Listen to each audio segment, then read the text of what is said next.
Michael Shen es un inversor de Singapur cuyas inversiones no le favorecieron el año pasado, marcando el 2016 como un periodo de aprendizaje.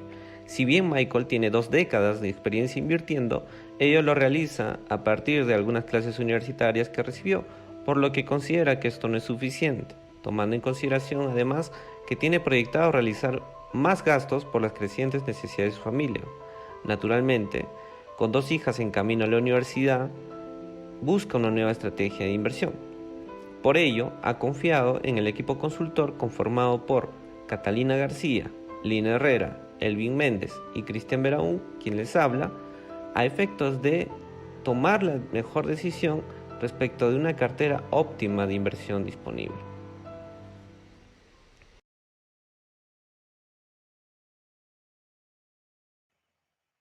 Ok, a nivel de resumen, presentaremos un poco el contexto y los parámetros y asunciones que hemos determinado para el presente caso.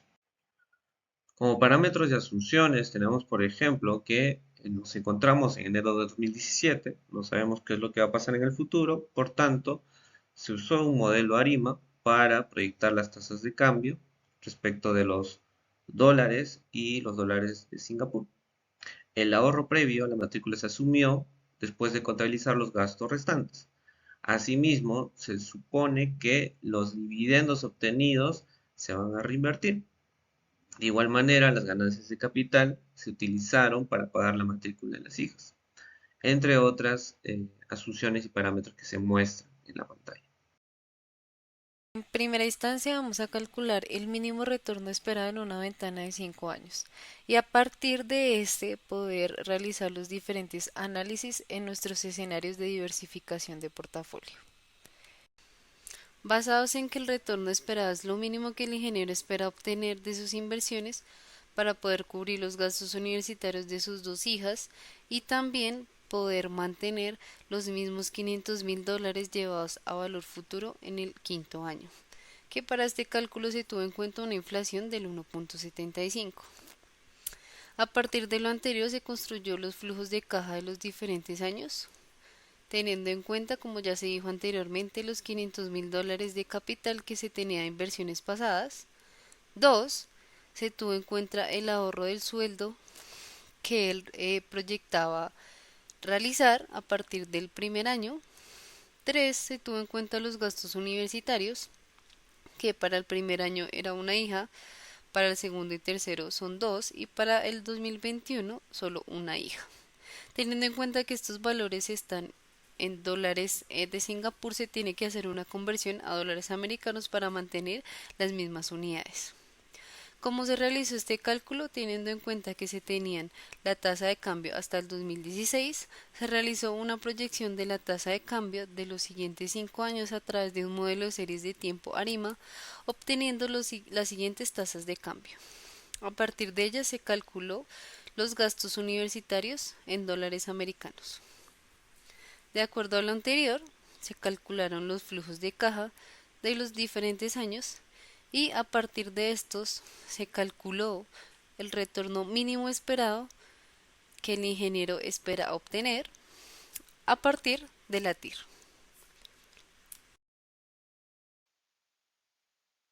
Para este análisis se tendrá en cuenta 10 fondos que se cotizan en la bolsa de Singapur, con una ventana de 5 años, representada en meses bursátiles desde enero del 2012 a diciembre del 2016.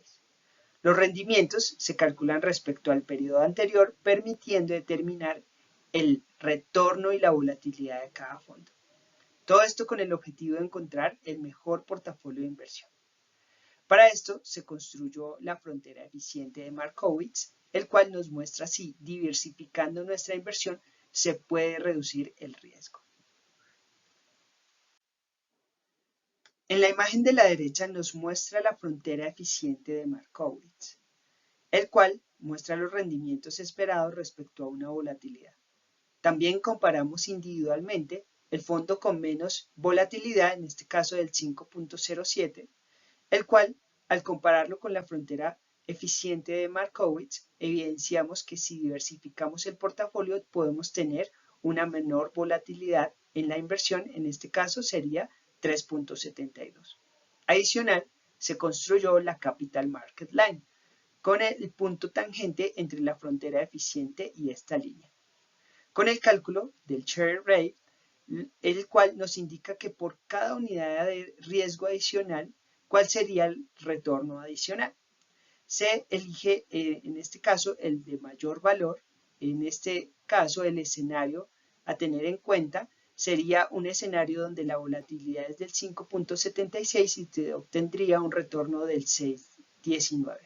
En este punto la volatilidad asumida es la que genera mejor relación entre el riesgo y el retorno. Para este escenario, las inversiones serían como se muestran en la tabla de abajo.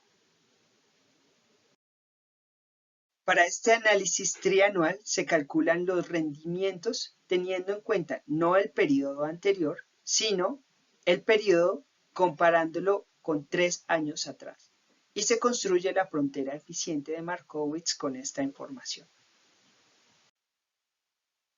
Con la construcción de la frontera de Markowitz con los rendimientos trianuales, se tiene que, al diversificar las inversiones que minimizan la volatilidad, se obtendría una inversión con una volatilidad del 2.24% y un retorno del 1.49%. Sin embargo, con el cálculo del Share Rate, se identifica que si se invierte con una volatilidad del 3.80, se obtiene una rentabilidad del 5.71%, dado que en este punto se encuentra una mejor relación entre el riesgo y el retorno. Se propone este escenario con las inversiones que se muestran en la tabla de abajo. Finalmente, se hace un comparativo entre las fronteras calculadas, la anual y la trianual. El gráfico muestra la frontera eficiente a largo plazo, la línea morada, donde la volatilidad disminuye considerablemente, es decir, inversiones menos adversas al riesgo. Una inversión a largo plazo y a corto plazo, con la misma volatilidad, la que genera mayor retorno es la de largo plazo. En el punto 4 se busca determinar si podemos realizar una asignación táctica que permita obtener un mayor rendimiento el año siguiente, tomando en cuenta la prima de riesgo de mercado pronosticada por JP Morgan. En los años 2016 y 2017 podemos observar tendencias significativas, como por ejemplo la prima de alto rendimiento se mantuvo estable, mientras que las primas de grado de inversión y capital privado disminuyeron, posiblemente reflejando un menor riesgo percibido. Por otro lado, la prima de pequeña capitalización aumentó, la prima de riesgo de acciones se mantuvo constante y la prima de duración disminuyó, sugiriendo cambios en la percepción del mercado. A nivel de perspectivas económicas, podemos observar en este cuadro los diferentes niveles de inflación y crecimiento real del PBI, tanto en los mercados desarrollados como Estados Unidos, en la eurozona y en UK, así como en los mercados emergentes como China, India y Rusia. En general, podemos observar que los mercados emergentes muestran una inflación más alta, pero también un crecimiento económico mucho más robusto en comparación con los mercados desarrollados. Esto podría ser atractivo a nivel de las inversiones, pero siempre y cuando se esté dispuesto a asumir un mayor nivel de riesgo asociado con la volatilidad de estos mercados. Considerando todas estas perspectivas económicas, así como las primas de riesgo que hemos observado anteriormente, se plantea un escenario de asignación táctica, de tal manera que se invierta un porcentaje en activos de mercados emergentes, lo que naturalmente ofrece mayor rentabilidad, pero a un riesgo alto, dando como resultado un retorno del 6.57% y una volatilidad de 8.46%. A continuación se presenta el análisis, evaluación, ventajas y desventajas de agregar otras dos alternativas de inversión a los 10 ETFs analizados anteriormente, como lo es un fondo de inversión y el commodity del oro. Para este escenario donde se va a tener en cuenta dos alternativas con un concepto muy diferentes a los ETFs, como lo es el REIT, que es un fondo de inversión basado en el sector de bienes raíces, y el commodity del oro. Estos en conjunto podrían ayudar a reducir el riesgo en el portafolio diversificado, Ahora bien, al analizar cada uno por separado, nosotros podemos ver que el fondo de inversión tiene un buen comportamiento en cuanto al retorno, pero asimismo a mayor retorno, también mayor volatilidad. Por el contrario, si analizamos individualmente el commodity del oro, nosotros podemos ver que este tiene una alta volatilidad y esto es una desventaja con respecto a este, precisamente porque puede llegar a experimentar periodos de alta volatilidad, como es este caso, y esto es precisamente porque ellos se ven influenciados por muchos factores, factores como la demanda, la oferta, tasas de interés, la inflación, bueno, entre otros. Y a continuación vamos a explicar el análisis realizado para poder hallar ese portafolio ideal del mercado adicionando estas dos alternativas. Basados en lo anterior, se realizaron los diferentes cálculos para poder construir la curva de Markowitz y la Capital Market Line para poder identificar aquel punto óptimo con la mejor relación entre riesgo y retorno, que no es más que aquel que nos genera el mejor Sheff ratio, que para este caso es un portafolio con un retorno del 7.39% y un riesgo de volatilidad del 6.78%. Este portafolio está compuesto por 3 ETFs, 2 y 3, y aquí empieza a incluirse aquel concepto diferente de los ETFs, que es este fondo de inversión que tiene una menor participación, pero pues aquí en este escenario se va a tener en cuenta. Nosotros podemos ver aquí que estos dos ETFs son ETFs de los Estados Unidos. Aquí ya se empieza a ver otras alternativas hacia mercados de la eurozona, que básicamente este ETF lo que hace es rastrear los bonos gubernamentales de esta eurozona, y se tiene en cuenta o también se incluye en este portafolio el fondo de inversión. Ahora vamos a hablar de la decisión final de inversión óptima. Para considerar la decisión final de inversión óptima se decidió considerar un retorno esperado de mínimo de 4.92% para que el inversor cumpla con sus obligaciones.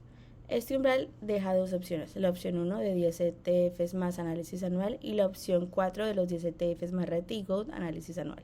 Se ha escogido como decisión final la opción 1, ya que asumimos una postura más conservadora considerando los niveles bajos de volatilidad, considerando que el inversor tiene familia y busca ser menos averso al riesgo. Y vulnerabilidades de la cartera Markowitz.